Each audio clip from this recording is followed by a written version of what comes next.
올해부터 우리가 매일 성경 본문을 가지고 말씀 묵상을 하고 또 새벽 예배를 드리게 되는데, 이 핫특세 기간 동안은 그 본문 그대로 따라가진 못할 것 같아요. 왜냐하면 이제 시편 119편을 보는 거는 똑같은데, 이 시편 119편의 그 구성과 특성상 현재 매일 성경은 하루에 16절씩 보게 이렇게 만들었어요. 그래서 어제 1절부터 16절, 오늘 17절부터 32절까지 이렇게 보게 되어 있는데, 우리 하특세에서는 시편 119편 1절부터 차례대로 3일 동안 어디까지 가든 상관없이 제 생각에는 8절씩 보면 좋겠는데 시간이 될지 모르겠어요. 그렇게 보고 다음 주 월요일에는 그냥 원래 매일 성경 말씀대로 보도록 하고, 나머지 핫특세 후에 하지 못한 그 부분들은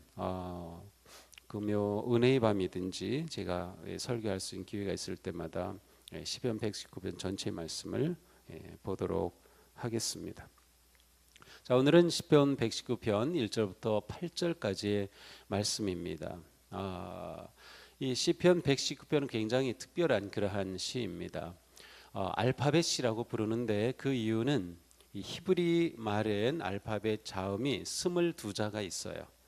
그래서 22자가 있는데 각 22자의 순서를 따라서 시가 구성되어 있어요. 각 연은 8절로 구성이 되어 있는데, 예를 들어서 1절부터 8절까지, 그리고 그 다음 연은 9절부터 16절까지 이렇게 8절씩 구성이 되어 있어요. 그래서 매일 성경 보시면 맨 처음에 알레프라고 되어 있어요. 거기 알파벳 히브리 말로 되어 있는데 첫 번째 1절부터 8절까지, 저기 보면 두 번째 줄이 히브리어 자음이 있는데 히브리 말은 오른쪽에서 왼쪽으로 읽어가요. 그래서 알레프, 베트, 기멜, 달렛, 해, 바브, 산 이렇게 나가는데 특이하게 생겼죠. 근데 제가 이걸 여기다 굳이 쓰는 이유는 우리 자녀들 가운데 와, 저렇게 생긴 문자가 있네, 관심이 가져가지고 구약에 아주 조예가 깊은 박사가 나오는 사람이 있을 것 같아서 제가 올렸어요. 우리로 치면은 기억, 니은, 디귿 이렇게 들어가요. 그래서 1절부터 8절까지는 다 기억으로 시작하는 단어로 매 절이 시작이 돼요. 그 다음에 9절부터는 니은으로 다 시작이 되는, 그 다음은 디귿으로, 그런 식으로 구성이 되어 있는 특별한 시입니다. 이러한 시를 알파벳 시, 우리말로 하면 뭐 가나다 시 이렇게 할 수 있을 것 같아요. 알파벳 시로 구성이 되어 있습니다. 그래서 첫 자가 8절이 동일한 그러한 구성을 이루고 있습니다. 시편 119편은 전부 22연으로 되어 있고 따라서 8절씩이니까 176절로 되어 있습니다. 시편 119편은 주제로 볼 때 토라 시입니다. 이 토라는 율법이라는 뜻이에요. 원래 창세기, 출애굽기, 레위기, 민수기, 신명기 이 5권, 보통 우리가 모세오경이라고 하는 이 5권을 히브리 사람들은 전체적으로 토라라고 불러요. 구약 전체는 3가지로 되어 있어요. 토라, 네빔, 케투빔 이렇게 되어 있는데 토라는 앞에 5권 율법시예요. 시편 전부 150편이 있지만 이 중에서 1편, 19편 그리고 119편만 토라 시입니다. 이것은 율법을 주제로 쓰여진 시예요. 그래서 말씀에 관한 율법의 아주 의미 있는 아름다운 시가 1편, 19편 그리고 119편 이 3편이 시편 전체에 나와 있는 토라 시입니다. 시편에는 하나님과 그분의 말씀을 간절히 사모하는 시인의 감정과 태도가 녹아 있어요. 따라서 이 시를 보면 여기에는 시인의 생각과 감정과 의지적 행동이 모두 담겨져 있습니다. 특별히 시편 119편에 나타난 감정을 보면 즐거워한다, 사랑한다, 지킨다, 묵상한다, 뭐 이와 같은 그런 아름다운 표현들, 사모한다, 꿀같이 달다, 굉장히 감동적인 또 감각적인 깊이 있는 어떤 감정이 담긴 그러한 표현들이 많이 담겨져 있습니다.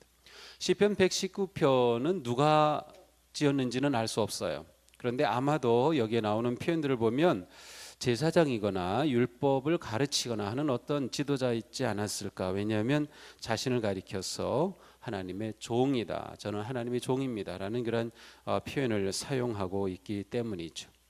시편은 우리에게 다양한 것들을, 우리의 모든 삶의 모든 것들을 다룹니다.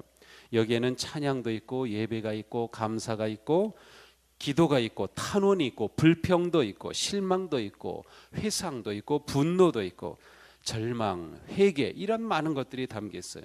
쉽게 말하면 우리가 살아가는 삶에서 경험하고 우리가 지나게 되는 모든 것들이 이 시편에 담겨져 있어요. 따라서 누구든지 시편 속으로 들어갈 수 있고 누구든지 시편을 통해서 놀라운 은혜를 경험할 수 있어요. 시편을 통해 큰 기쁨을 느낄 수 있고 동감하기도 하고 시인의 그 신앙에 동참할 수 있는 놀라운 기회가 시편 가운데서 일어나죠. 따라서 시편은 우리로 하여금 하나님과의 관계 속에서 모든 상황에서 어떻게 나가야 할지를 가르쳐주는 그러한 놀라운 내용을 담고 있습니다.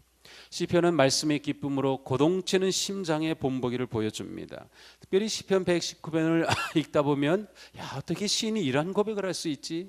어떻게 이렇게 말할 수 있지? 나도 그렇게 느끼고 싶다. 나도 이렇게 고백하고 싶다 하는 마음을 가지고 이 시편을 계속 대하다 보면 정말로 놀랍게 우리는 이 시편과 동일한 그러한 마음, 동일한 신앙을 가지게 됩니다.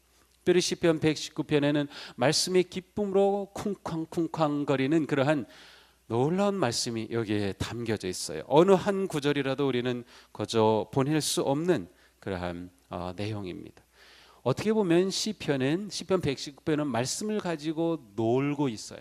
이 논다는 표현이 어떻게 보면 이렇게 낮춤 표현이 아니라 우리 아이들 어릴 때 이렇게 보면은 예를 들어 그 모래밭에 이렇게 가면은 그냥 하루 종일 모래 가지고 뭐가 그렇게 재미있는지 만지작거리고 뭐 파고 하면서 정말 모래 가지고 놀죠.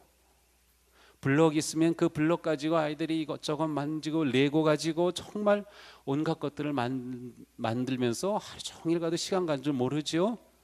바로 시편 119편이 그래요. 말씀을 가지고 그렇게 놀아요. 말씀을 가지고 어쩌면 그럴 수 있을지 정말 놀랍게 말씀을 가지고 기뻐하고 즐거워하고 사랑하고 노는 모습을 보게 됩니다.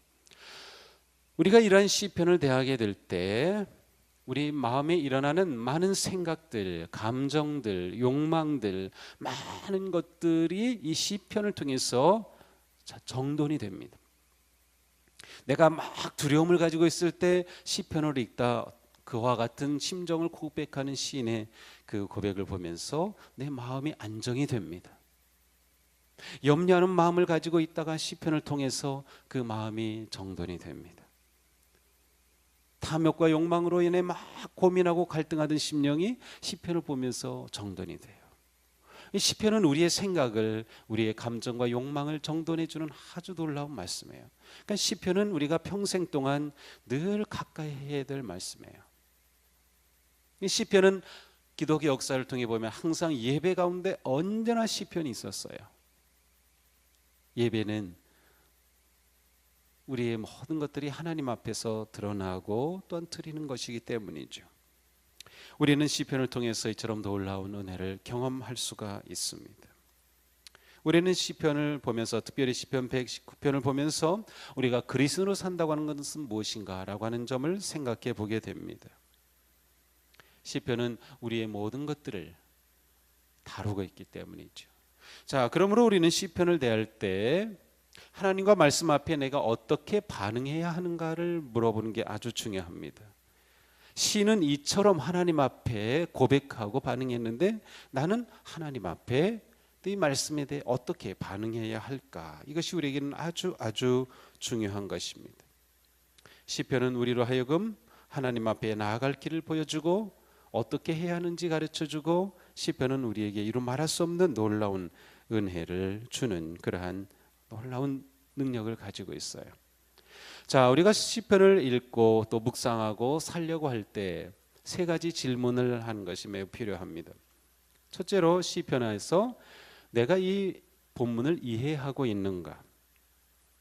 내가 이 말씀이, 그러니까 시편이 나오는 이 말씀이 무엇인지 알아야죠. 무엇인지 몰라 가지고는 그 의미 가운데 들어갈 수 없어요. 그래서 내가 본문을 이해하고 있는가? 그것을 이해할 때 하나님이 주시는 교훈이 무엇이구나를 깨닫는 거예요. 시편을 읽다가 무슨 말인지 도무지 모르겠다라고 하면 쉬운 성경을 보세요.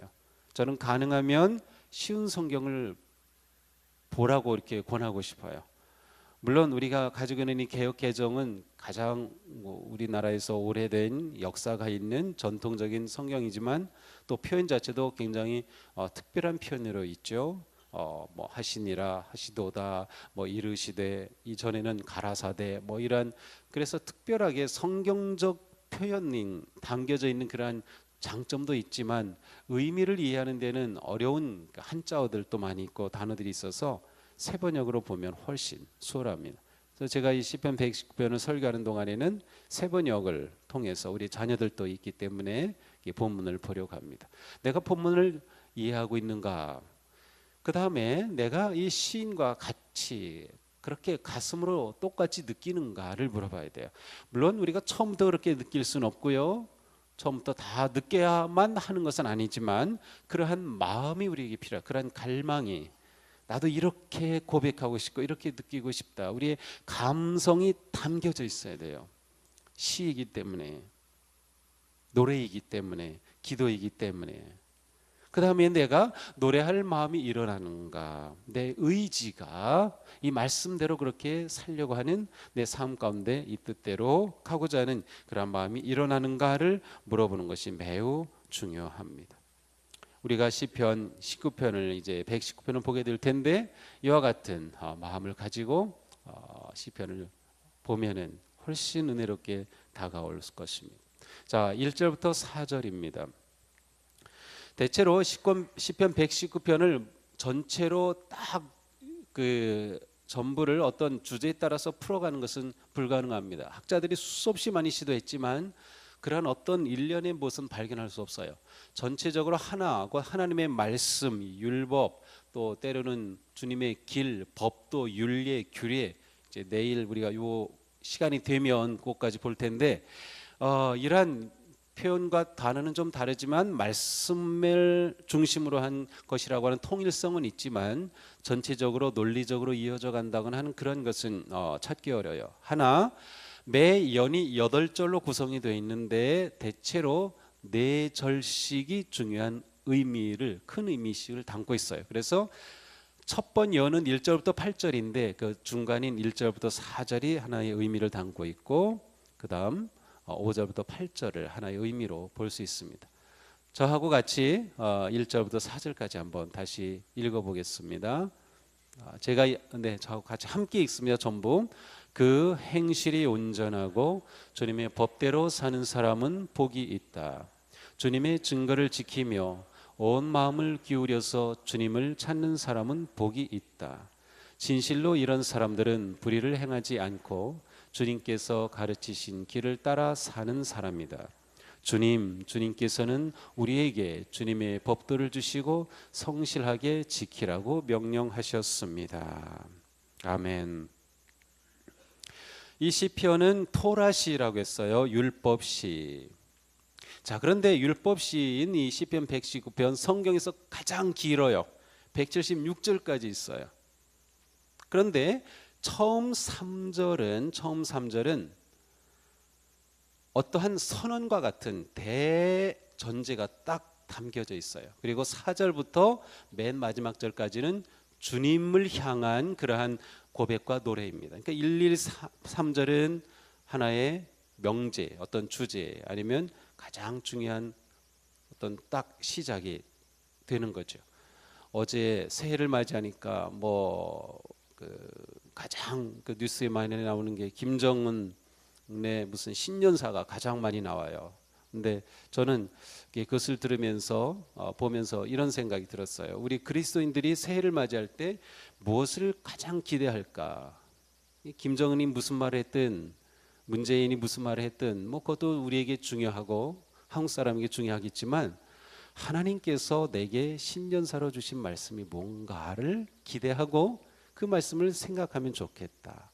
하나님의 신년사. 근데 시편 119편 1절부터 3절은 바로 시편 119편에 있어서 하나님의 신년사와 같은 그런 선언과도 같아요. 여기 보면 복이 있다. 2절에서도 복이 있다라는 표현이 나옵니다. 시편 119편에서 가장 중요한 첫 번째 선언되는 것은 복의 유일한 길은 말씀의 길을 걷고 행하는 것이다. 복의 유일한 길은 말씀을 걷고 행하는 것이다. 이것이에요. 우리는 복받기 원하죠. 하나님은 우리에게 복을 주시는 분이에요. 시편을 보면 복 있는 자, 복 있는 자, 하나님께서 복을 주시는 분, 성경에 그런 것들이 가득 차 있어요. 그런데 진정한 복이 뭔가를 말씀해요. 진정한 복. 복이라고 하는 그 한자어에 보면 처음에 보일 시자처럼 보이는데 그것은 옛날에 제단을 의미하는 것이라 그래요. 그래서 제단 앞에 나아가서 사람이 거룩한 존재로부터 무엇인가 받는 것을 복이라고 생각했다는 거예요. 한자어 자체가 그런 의미를 담고 있어요. 우리에게 진정한 복이 뭘까? 복의 유일한 길이 뭘까? 그것은 말씀을 걷고 행하는 것이 진짜 복이다. 티켓이 복이 아닙니다. 이게 무슨 말인가 하면 올해도 뭐 연휴가 있고 끼면 뭐 해외여행 많이 간다고 하는데 이렇게 보면은 티켓 찍어가지고 올리죠. 야, 뭐 어디 간다 막. 그런데 우리 손에 티켓이 있어요. 무슨 티켓이에요? 천국 티켓이죠. 우리 많이 쓰잖아요. 천국 티켓. 그런데 티켓만 가지고 있으면 소용이 없다는 거예요. 그런데 많은 사람들이 티켓만 가지고 좋아해요. 나 천국행 티켓 가지고 있어. So what? 그래서 뭐 하겠다는 거예요? 천국을 가야죠.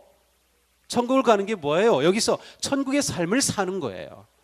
내가 아무리 뭐 어디 좋은 데 가는 티켓 가지고 있다 하더라도 비행기 타고 거기 가기 전까지는 그 티켓은 내게 별거 아니에요.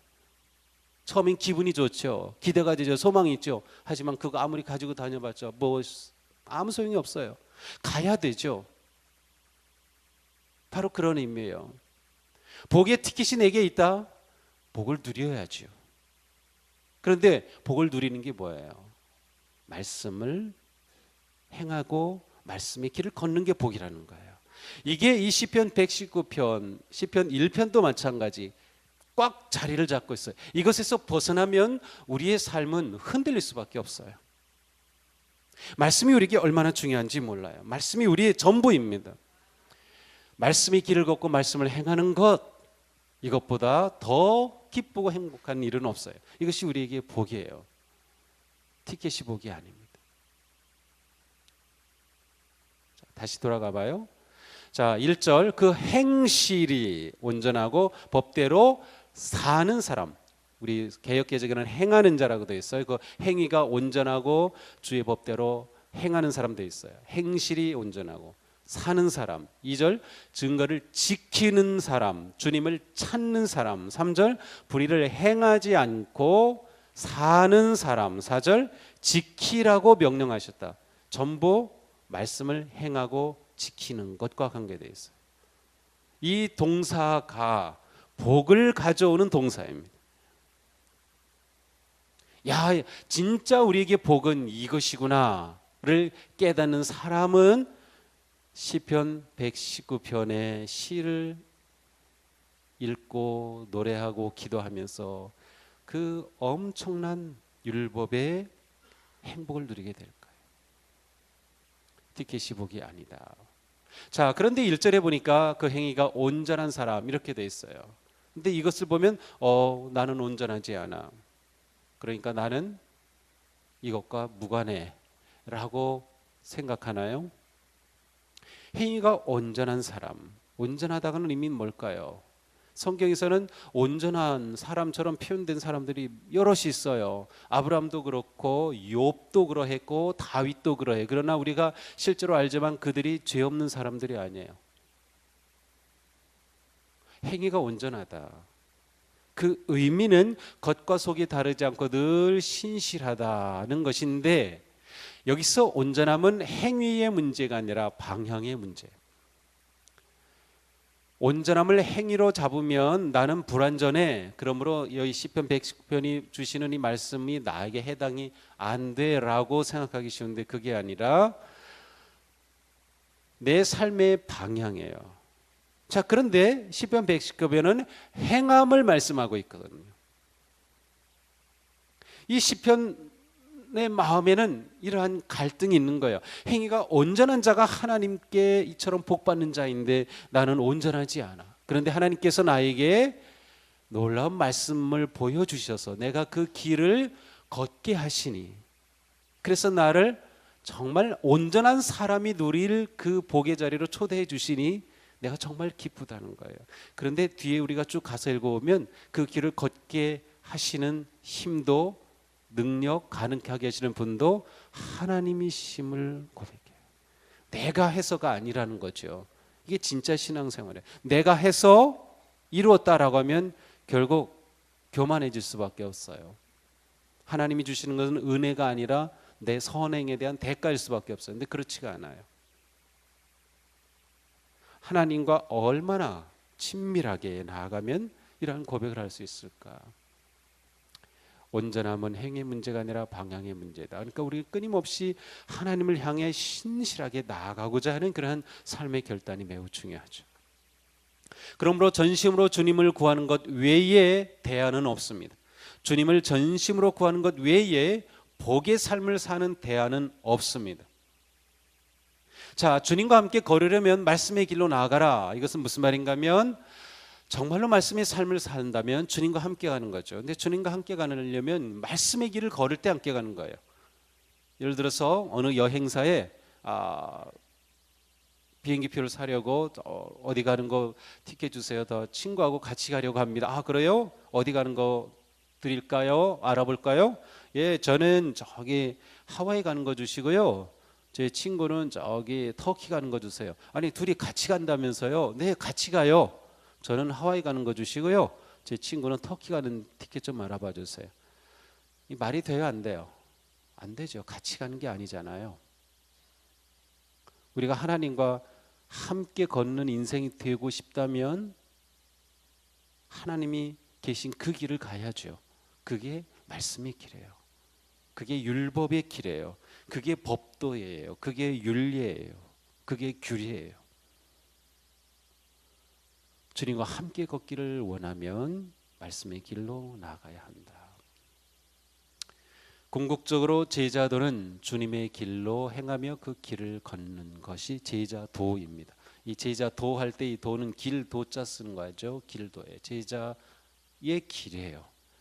주님의 길로 행하는 것, 말씀의 길, 그 길을 걷는 게 진정한 제자도입니다.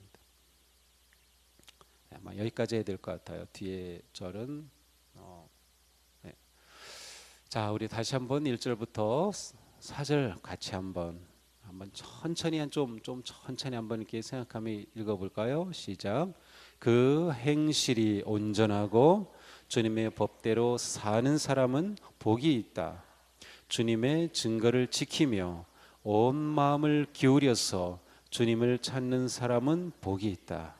진실로 이런 사람들은 불의를 행하지 않고 주님께 가르치신 길을 따라 사는 사람이다. 주님께서는 우리에게 주님의 법도를 주시고 성실하게 지키라고 명령하셨습니다. 아멘. 네, 말씀대로 살자, 그 길을 걷자 하라는 그런 마음을 가지고 우리 마지막 찬송 함께 부르겠습니다.